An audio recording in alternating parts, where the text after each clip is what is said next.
성도님들, 장로의 신학대학교와 숭실대학교에 있는 채플실 이름은 둘 다 영락교회를 담임하셨던 한경직 목사님의 이름을 따서 한경직 기념예배당 또는 한경직 기념관으로 지어져 있습니다. 특히 숭실대학교에 있는 한경직 기념관에 딱 들어가면 정면에 한경직 목사님의 큰 사진과 함께 그 아래에는 한경직 목사님의 유언이 이렇게 기록되어 있습니다. 물려줄 물질 유산은 없다. 믿음을 지키라. 나라를 사랑하라. 성도님들, 우리는 이 세 마디의 문장만 봐도 한경직 목사님께서 어떤 인생을 사셨는지 대번에 알 수 있습니다. 이분이 어떤 인생을 사셨습니까? 물질적인 것이 아닌 신앙적인 것에 훨씬 더 큰 가치를 둔 인생을 사셨다라는 것입니다. 그래서 한경직이라는 이 이름 세 글자는 믿는 사람이든 믿지 않는 사람이든 모두에게 존경받는 이름일 뿐만 아니라 한국교회가 위기라고 하는 이 시대에 목회자들에게 또 성도님들에게 가장 훌륭한 신앙의 롤모델이 되어주는 이름이 되었습니다. 그러므로 한경직 목사님이 남기신 유산은 비록 물질적으로는 1원 한 푼 없었지만 그러나 실제로는 돈으로 그 가치를 다 매길 수 없을 만큼의 훌륭한 신앙의 유산을 한국교회와 성도님들에게 남겨주셨다라는 것입니다. 반면에 제가 제일 좋아하는 가수 중에 그 중에서도 최고로 손꼽는 사람은 미국 사람인 위트니 휴스턴이라는 사람입니다.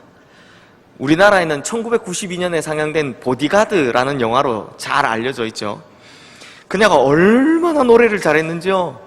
사람들이 그녀의 목소리를 가리켜서 하나님이 내린 천사의 목소리다 라는 별명을 지어 붙여주기도 했습니다.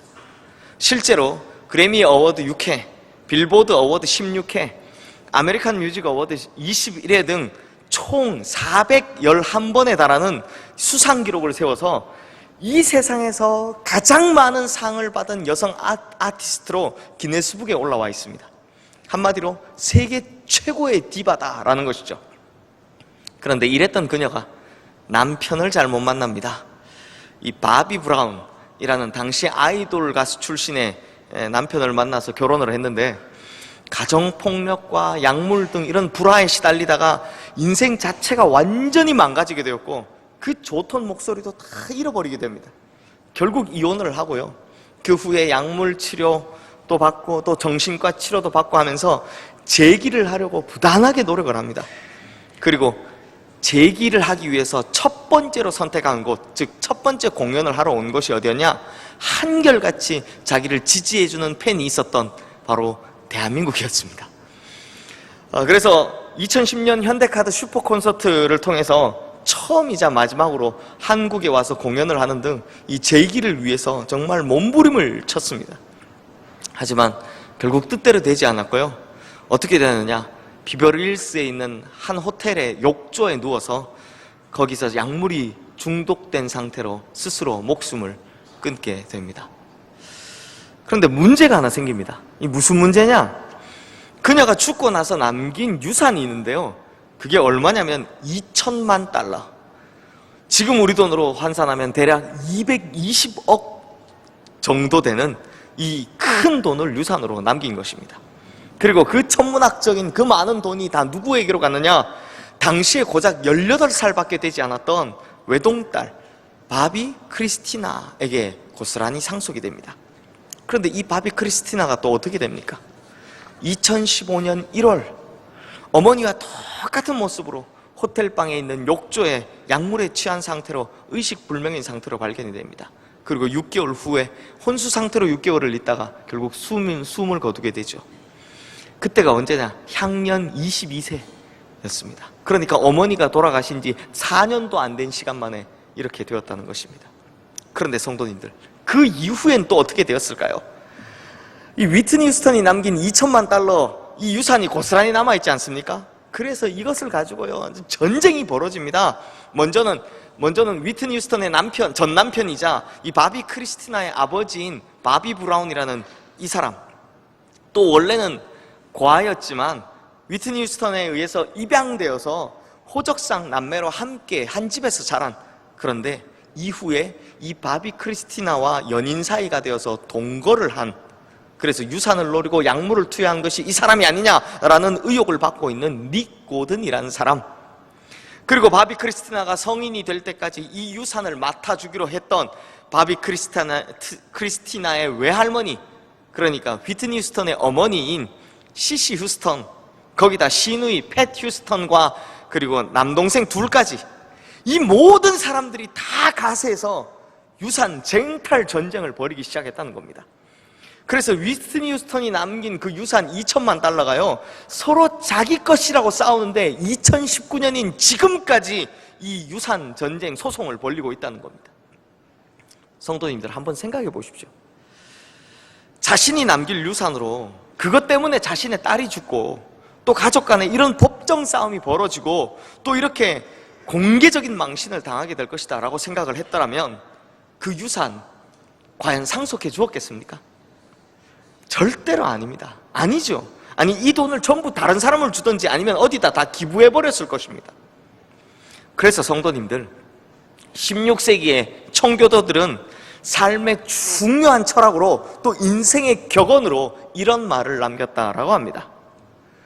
재산을 유산으로 남기지 말라. 가치의 유산을 남겨라. 자녀들에게요, 재산 많이 물려줘봐야 좋을 거 하나도 없습니다. 오히려 자녀들에게 훌륭하고 올바른 가치를 남겨주어야 한다는 것입니다. 즉, 유산을 남길 것이라면 가치의 유산을 남겨주어야 한다라는 것입니다.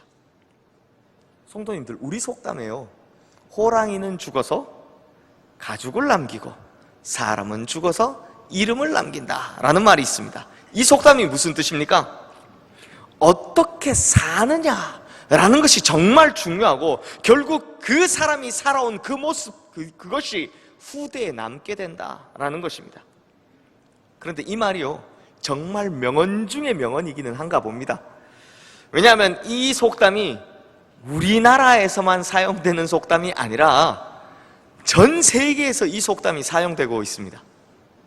중국에는요, 구양수라는 사람이 쓴 신호대사라는 책에 왕철창이라는 사람의 충절을 소개하며 이 사람이 자주 했던 말을 소개하는데요, 바로 표사유피, 인사유명, 범은 죽어서 가죽을 남기고 사람은 죽어서 이름을 남긴다라는 똑같은 뜻을 가진 말을 쓰고 있고, 영어 속담에도 Tiger lives only their skin when they die, but 뒤에 있습니다.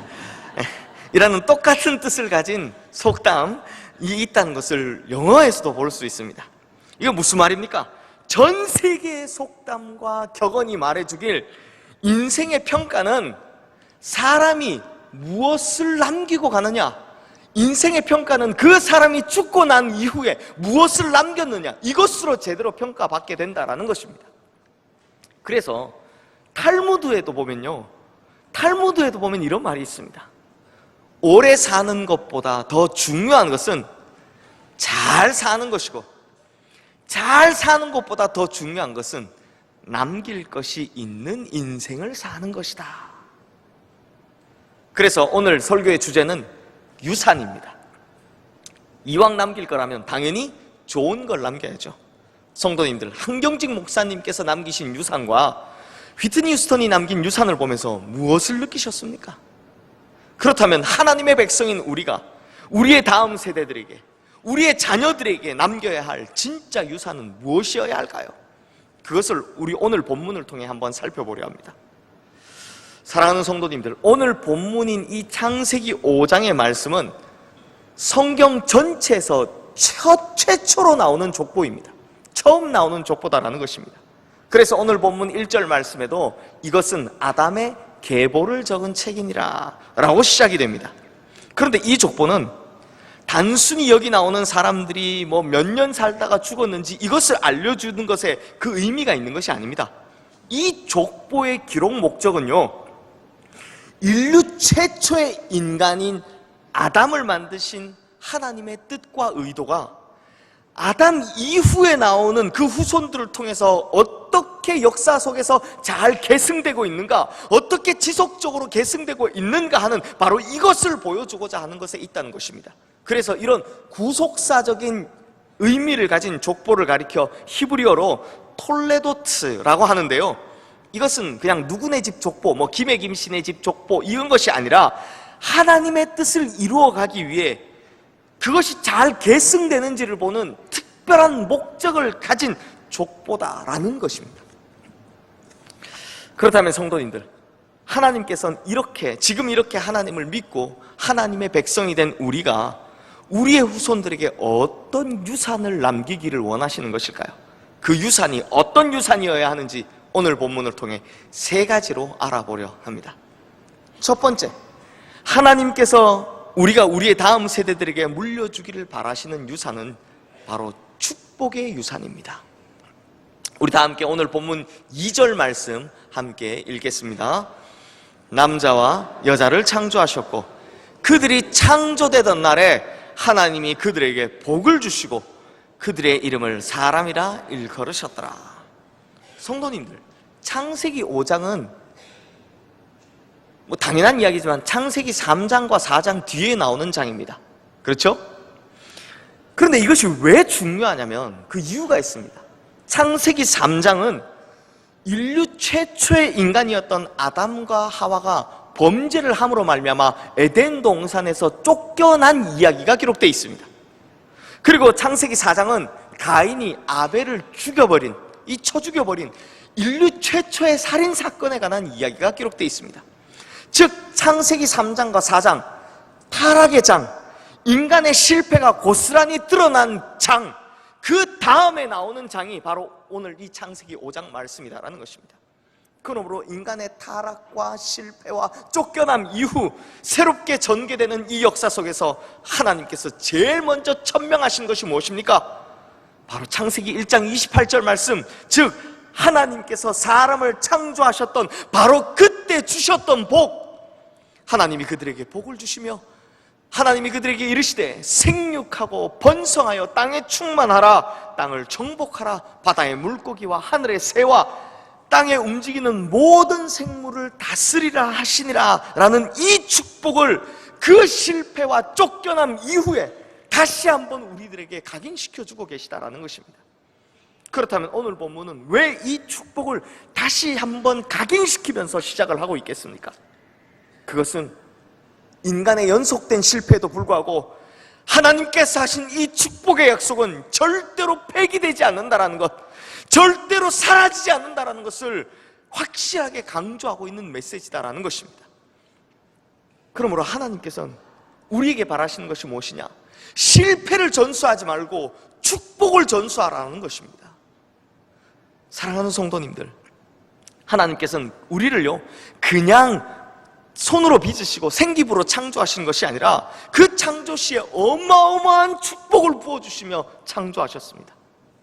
그리고 이 엄청난 창조 시의 축복을 바로 지금 이 시대를 살아가는 우리도 마음껏 누리시기를 바라고 계십니다. 그리고 이 축복을 반드시 다음 세대들에게 그대로 계승시키기를 원하시고 계시다라는 것입니다.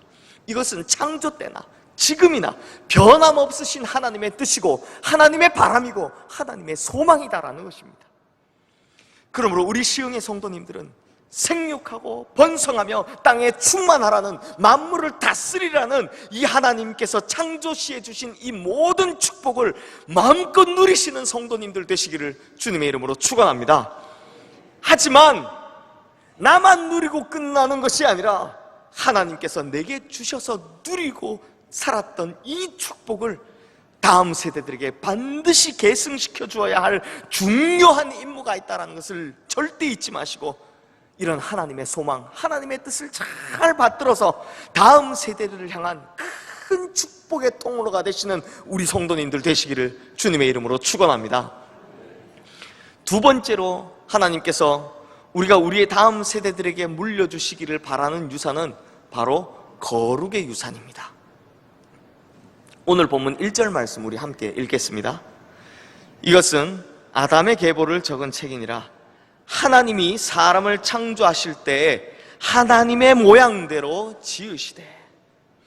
이 1절 말씀은 하나님께서 사람을 창조하실 때 사람의 속성을 어떻게 만드셨다라는 말씀, 즉 창세기 1장 27절 말씀, 하나님이 자기 형상 곧 하나님의 형상대로 사람을 창조하시되 남자와 여자를 창조하시고 라는 이 말씀을 다시 한번 확인시켜 주시는 말씀입니다. 성도님들, 인간의 창조가요, 다른 모든 피조물의 창조와 구별되는 것이 딱 하나 있습니다. 인간의 창조가 가지는 그 유일성, 독특성이 있다면 그게 뭐냐? 그것은 이 사람만이 하나님의 형상대로 지음을 받았다라는 것입니다. 여기서 하나님의 형상이라는 것은 이렇게 겉으로 드러나는 외형적인 것도 있지만 그것뿐만 아니라 하나님께서 거룩하신 것처럼 우리도 거룩한 존재로, 또 하나님께서 사랑이신 것처럼 우리도 사랑할 수 있는 존재로, 그리고 하나님께서 의로우신 것처럼 우리도 의에 줄이고 목말라야 하는 존재로, 즉 이 내면까지도 다 하나님을 닮은 존재로 지음을 받았다라는 것입니다. 그래서 오늘 본문 3절 말씀에 무엇이라고 합니까? 우리 함께 읽겠습니다. 아담은 130세에 자기의 모양 곧 자기의 형상과 같은 아들을 낳아 이름을 셋이라 하였고, 즉 하나님의 형상대로 지음받은 아담이 자기의 형상 곧 하나님의 형상을 전달하기 위해 셋이라는 아들을 낳았다라는 것입니다. 그래서 창세기 5장 말씀에는요, 이 족보에는 아담의 10대에 걸친 후손들이 쭉 나옵니다. 그런데 여기에 누가 나옵니까? 바로 아담의 7대 손인 에녹과 그리고 아담의 10대 손인 노아가 등장합니다. 이 두 사람은요, 하나님의 형상이라는 이 거룩의 유산을 잘 이어받은 덕에 에녹은 죽음을 맛보지 않고 하늘로 올라간 그런 사람이 되었고, 또 노아는 이 세상의 모든 생물들이 홍수로 말미암아 종말을 구할 때 유일하게 구원을 받은 한 사람이 되었다라는 것입니다. 이 많은 설교에서 이미 인용된 바가 많아서 지금은 많이 알려진 이야기입니다만은 두 사람을 비교하는 이야기가 있습니다. 바로 프린스턴 대학의 총장을 지니셨던 조나단 에드워드라는 사람과 그의 어릴 때 친구였던 맥스 주크라는 이 두 사람, 특히 이 두 사람의 후손을 비교하는 이 이야기가 있습니다. 원래 이 두 사람은요, 친구입니다. 그래서 어린 시절에 같은 교회를 다니고 교회 학교도 주일학교도 같이 다녔지만 조나단 에드워즈는 끝까지 신앙을 잘 지킨 사람이 되었고, 반면에 맥스 주크는 청년 시절에 교회를 향한 발걸음을 끊고 결국 범죄자가 되어버린 사람입니다. 그런데요, 어떤 사람이, 참 이런 거 연구하는 사람 신기한데, 어떤 사람이 이 두 사람의 후손들을 조사해 봤더니 아주 흥미로운 결과가 나왔다고 합니다. 조나단 에드워즈의 후손은 총 873명인데 그 중에 대학 총장이 12명, 교수가 65명, 의사가 60명, 성직자 100명, 군장교 75명, 저술가 85명, 변호사 100명, 판사 30명, 공무원 80명, 하원의원 3명, 상원의원 2명, 부통령 1명, 그리고 나머지 260명은 평범한 직업인으로 아주 건강하게 잘 살고 있다고 합니다. 반면에 주님을 등지고 유명한 범죄자가 된 맥스 주크는 1290명의 후손을 남겼는데 이 중에 유아 사망이 390명, 거지가 310명, 사고로 다치거나 죽은 사람이 440명, 매춘부가 50명, 도둑이 60명, 살인자가 70명, 그리고 별 볼 일 없이 그저 그렇게 살아가는 사람이 53명이었다고 합니다. 조나단 에드워즈와 그리고 맥스 주크 이 두 사람의 이런 극적인 대조가요, 우리에게 뭘 알려주고 있습니까? 나 혼자 한 사람의 인생을 살아가는 것 같지만 사실은 결코 나 혼자만의 인생을 사는 것이 아니다라는 것입니다. 내가 하나님의 형상답게 거룩하고 그리고 사랑하고 또 의에 줄이고 목마른 하나님의 형상을 닮은 그런 인생을 살 때 반드시 그 아래에서 에녹이나 노아 같은 이 믿음의 후손들이 탄생한다라는 것입니다. 성도님들, 저는 제 아들인 이 준엽이와 인준이를 두고 기도할 때마다 하는 기도가 있습니다. 기도할 때마다 하는 기도 제목 중에 꼭 하는 기도, 하나님, 저 아이들 아래서 나는 후손들은 단 한 명도 구원받지 못하는 이가 없게 해주십시오. 단 한 명도 예수를 믿지 않는 이가 없게 해주십시오 라는 기도를 합니다. 그런데 이 기도가 응답되려면 어떻게 해야 되겠습니까? 그냥 가만히 앉아서 기도만 하면 되겠습니까? 아닙니다. 바로 지금 이 기도를 드리는 내가 하나님의 형상으로 제대로 살아가 우리의 후손들에게 거룩의 유산을 물려주어야 한다라는 것입니다. 성도님들, 아브라함, 이 한 사람이 거룩의 유산을 남김으로 온 이스라엘 백성들과 이 세상 예수 그리스도를 믿는 모든 사람들이 그를 믿음의 조상으로 여기는 이 은혜를 입게 되었습니다. 또 다윗, 이 한 사람이 거룩의 유산을 남김으로 그 집안 혈통이 다 왕으로서 보호받게 되었고, 결국 그 혈통으로 말미암아 왕 대신 예수 그리스도가 오시게 되었다라는 것입니다.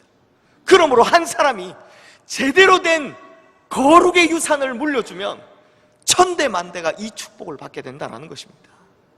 그러므로 우리 성도님들께서 경건한 사람에게서 경건한 자손이 나온다라는 이 성경의 원칙을 절대로 잊지 마시고, 우리가 먼저 거룩하고 사랑하고 의에 줄이고 목말라 하는 하나님의 형상을 닮은 그러한 삶의 모습을 통해 바로 우리의 다음 세대들에게도, 우리의 자녀들에게도 이러한 거룩의 유산을 물려주는 믿음의 조상들 되시기를 주님의 이름으로 축원합니다.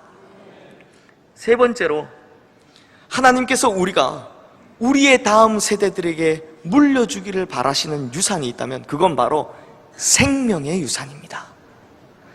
여기서 말하는 생명의 유산이라는 것은 반드시 구원받을 수 있도록 해야 한다는 것입니다.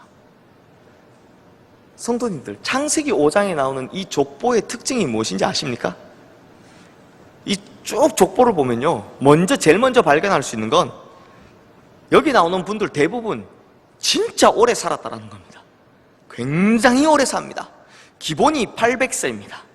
800세가 제일 어리시고요, 보통 800세 이상, 그리고 심지어 900세 이상까지 사시는 분들도 계십니다. 진짜 오래 사셨죠? 그런데 또 다른 특징을 하나 발견할 수 있는데, 그렇게 오래 살았음에도 불구하고 결국 그들은 모두 다 죽었다라는 것입니다.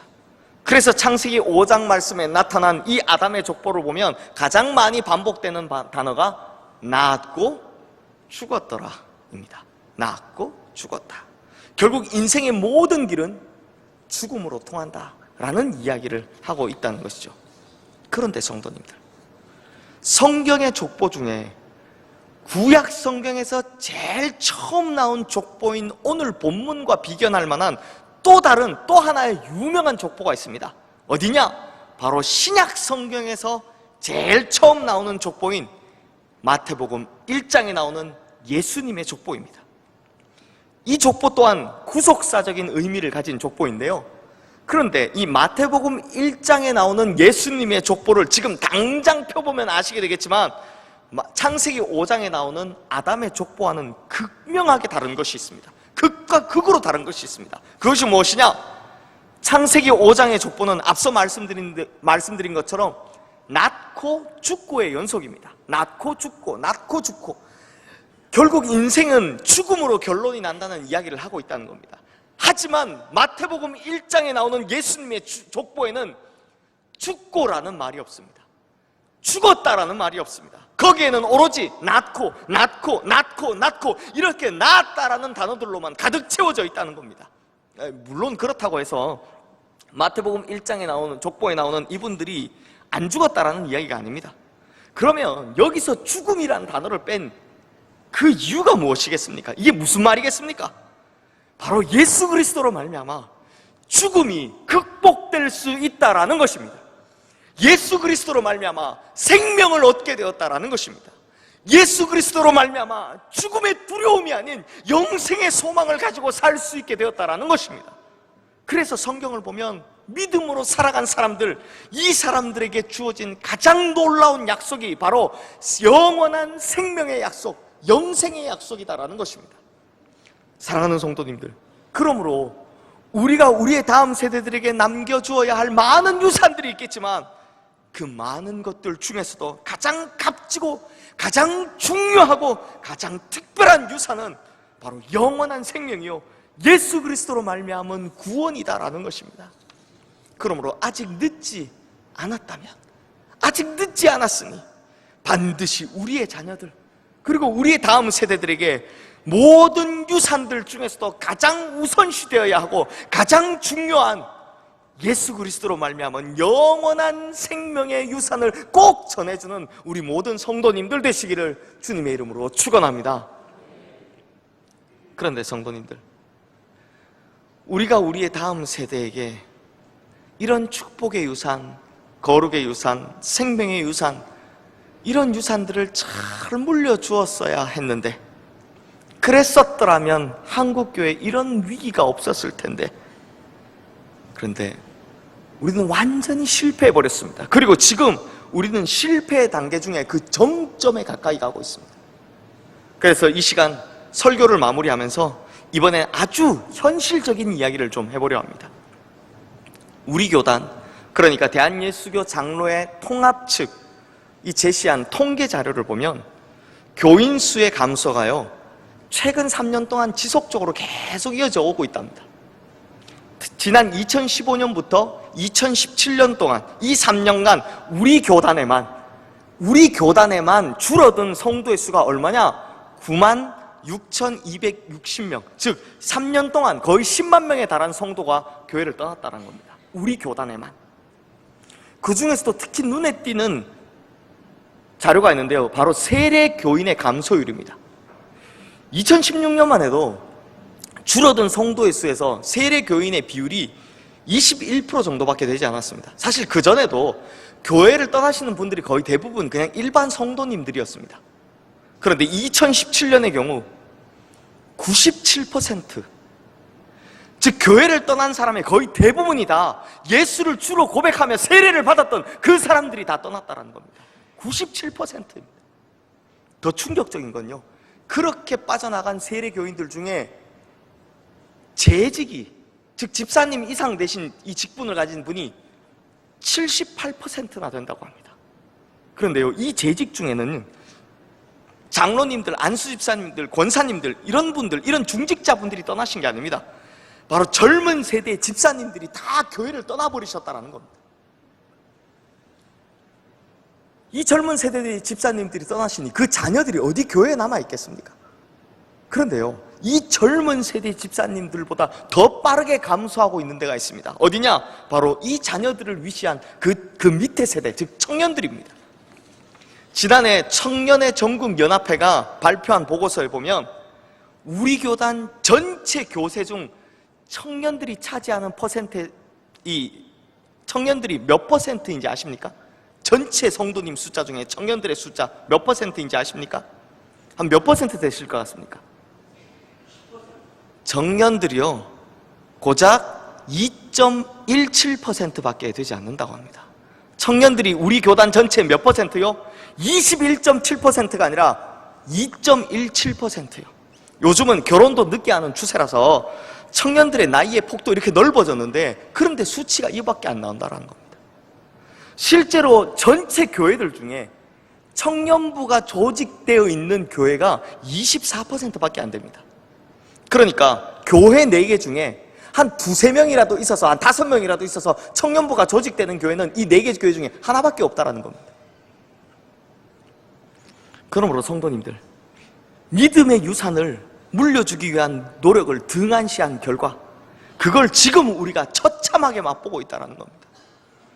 다음 세대가 사라지는 지금 이 추세대로 가면 향후 몇십 년 후에 이 한국교회 어떻게 되겠습니까? 지금 교세의 10%는 남아있을까요? 최악으로 가면 지금의 2%, 3% 그 정도밖에 남아있지 않는다는 겁니다. 우리 교회 이 큰 성전에 한 50명 남아서 예배 드린다는 겁니다. 그럼 이 문제를 어떻게 해결해 나가야 되는 걸까요? 믿음의 유산을 이어나가기 위해서 어떤 방법이 필요할까요? 제가 아주 간단하게 2가지만 말씀드릴 테니까요, 잘 기억하시기 바랍니다. 먼저는 가정에서의 부모님들의 역할이 중요합니다. 가정에서 부모님들의 역할이 중요하다는 겁니다. 달라스에 있는 달라스 침례 신학대학교의 교육 목회를 가르치고 있는 이 론 헌터 목사님 이 주장하시는 구호가 있습니다. 뭐냐? 168분의 1 It is not enough 입니다. 168시간 중에 1시간만으로는 부족하다라는 겁니다. 이게 무슨 말이냐? 여기서 말하는 168시간은 하루 24시간 곱하기 7일, 즉 일주일을 말하는 겁니다. 그리고 1시간은 바로 교회에 와서 예배드리는 그 1시간을 말하는 겁니다. 167시간 동안 다른 일 하다가 1시간 교회에 와서 예배드리더라는 겁니다. 그래서 론 헌터 목사님의 설명에 따르면 일주일 168시간 중 주일날 딱 1시간만으로 다음 세대들에게 신앙의 전수를 이루려 하는 그 모습들, 바로 이것이 다음 세대 신앙 전수에 실패하고 있는 결정적인 원인이다라는 것입니다. 교회에 와서 딱 1시간 예배드리고 가정에서는 전혀 말씀 교육이 없고 신앙 교육이 없으니 그 신앙이 잘 전수되길 바라는 게 이게 어불성설이라는 겁니다. 그러니까 우리의 자녀들이요, 매주 교회 학교 와서 1시간 하나님의 말씀을 듣고 배울지라도 이 말씀을 가정과 세상 속에서 지속적으로 기억하지 않고 살아간다면 결국 그들의 마음과 생각이 하나님의 진리가 아닌 이 세상의 가치와 기준에 잠식될 수밖에 없다는 겁니다. 생각해 보십시오. 1시간 하나님 말씀 생각하고 167시간을 세상 것을 생각하면 당연히 세상의 가치에 잠식될 수밖에 없는 거 아니겠습니까? 실제로 성경에서도 신명기 6장 7절 말씀에 의하면 내 자녀에게 부지런히 가르치며 집에 앉았을 때든지 길에 갈 때든지 누웠을 때든지 일어날 때든지 이 말씀을 강론할 것이며 라고 강조하고 있습니다. 그리고 두 번째, 교회가 다음 세대들을 위한 적극적인 투자를 해야 한다는 겁니다. 최근 경기도 동두천에 있는 동성교회를 담임하시는 김정연 목사님의 인터뷰 기사를 본 적이 있습니다. 이분은 동두천이니까요, 지방 아닙니까? 청년들의 불모지다라고 불리는 지방에서 청년사에게 자기 인생을 건 분인데요, 그분의 인터뷰 내용이 이렇습니다. 우리 교회가 재정이 넉넉해서 청년들에게 사용하는 것이 아니에요. 이건 우선순위의 문제입니다. 우리나라가 발전한 것은 부모가 먹을 것 안 먹고 자녀 교육 시켰기 때문이에요. 이거든요. 교회도 마찬가지예요. 교회 교육이 실패하는 것은 투자를 안 했기 때문입니다. 지금 교회 밖에는 더 재밌게 놀 곳이 많아요. 교회가 관심을 보이고 투자해 보세요. 우리 청년들은 세상보다 교회가 더 재미있다라고 합니다. 그러니까 이 목사님의 말씀은 투자를 하는데 이 투자의 우선순위의 문제다라는 것입니다.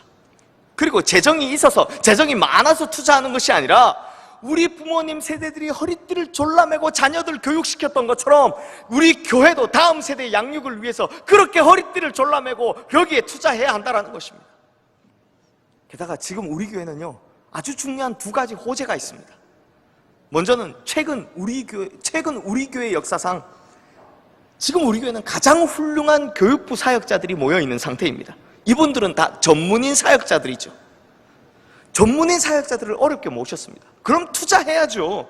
이 사역자들이 자기들의 역량을 마음껏 펼칠 수 있도록 자신의 능력을 우리 교회에다 다 쏟아부을 수 있도록 그렇게 지원해야 한다는 겁니다. 또 하나의 호재, 요즘 우리 아이들 어떻습니까? 얼마나 재능이 많은지 모릅니다. 요즘 우리 아이들 무슨 대회 나갔다 하면 상은 다 휩쓸어옵니다. 우리 교회 아이들 다 휩쓸어오지 않습니까?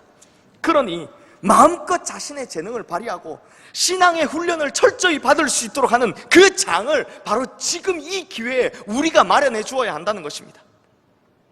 내년부터 우리 교회 이 유년부, 초등부, 초등학생들을 데리고 어와나라는 프로그램을 하려 하는데요, 이 프로그램이 뛰고 달리면서 게임을 하면서 그러면서 말씀을 배우고 외우고 문제를 맞추고 그 다음 단계로 나가고 하는 이런 프로그램이다 보니 최소한 적어도 이 가로 세로 14m 이상 되는 공간이 필요합니다. 뛰어다닐 수 있는 공간이 필요합니다. 그런데 우리 교회나 주변에나 아무리 살펴봐도 이런 공간이 없어서 너무너무 고민이 됩니다. 이렇게 큰 교회, 아이들이 마음껏 자신의 것을 펼칠 수 있는 장이 없다는, 이게 얼마나 안타까운 일입니까? 사랑하는 성도님들, 넉넉해서 투자하는 것이 아니라 지금 안 하면 망하기 때문에 없더라도 투자해야 한다는 것입니다. 투자해야 한다는 것입니다. 이러다가 이 큰 건물에 50명도 안 남아있는 그런 날이 와야 그때서야 후회할 것입니까? 그러므로 우리가 전해 주어야 할 축복의 유산, 거룩의 유산, 생명의 유산, 이러한 믿음의 유산을 넘겨주기 위해 우리가 최선을 다해야 한다는 겁니다. 최고의 방법을 찾아내야 한다는 것입니다. 그러므로 우리 성도님들께서도 다음 세대의 문제에 조금이라도 더 많은 관심을 보여주시기를 간절한 마음으로 부탁을 드립니다. 또한 우리 시흥의 성도님들은 축복의 유산, 거룩의 유산, 생명의 유산, 이러한 믿음의 유산을 자신의 자녀들에게 빠짐없이 다 전수하고 또 우리 교회의 다음 세대들에게도 확실하게 다 전수하여서 한 자녀, 한 아이, 한 영혼이라도 잃어버리지 않고 다 믿음의 유산 안에 거하게 하는 아브라함 같은 훌륭한 믿음의 조상들 되시기를 주님의 이름으로 축원합니다. 기도하겠습니다. 하나님 아버지, 하나님께서 우리를 축복 가운데 창조하시고 은혜 가운데 생명을 주시며 우리로 거룩한 하나님의 형상을 닮아 거룩하게 하심에 감사를 드립니다. 그러므로 우리가 받은 이 축복과 거룩과 생명의 유산을 우리만 누리다 끝나는 것이 아니라 나의 자녀들에게 또 우리 교회 다음 세대들에게 잘 전달해내는 믿음의 조상들 다 되게 하여 주시옵소서.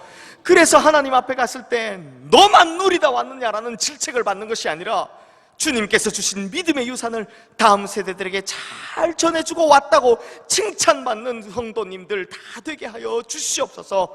특별히 우리 교육부 청년부가 여름 사역 중에 있습니다. 모든 순간마다 주님께서 함께 해주시고 또 주님께서 나타나 주시며 또 은혜와 생명과 축복을 부어주셔서 또 우리 아이들에게 그래서 우리 아이들에게 놀라운 인생의 변화의 순간을 맞이하는 역사적인 순간이 될 수 있도록 주님께서 역사하여 주시옵소서. 우리에게 믿음의 유산을 책임지게 하신 우리 주 예수 그리스도의 이름으로 기도드리옵나이다. 아멘.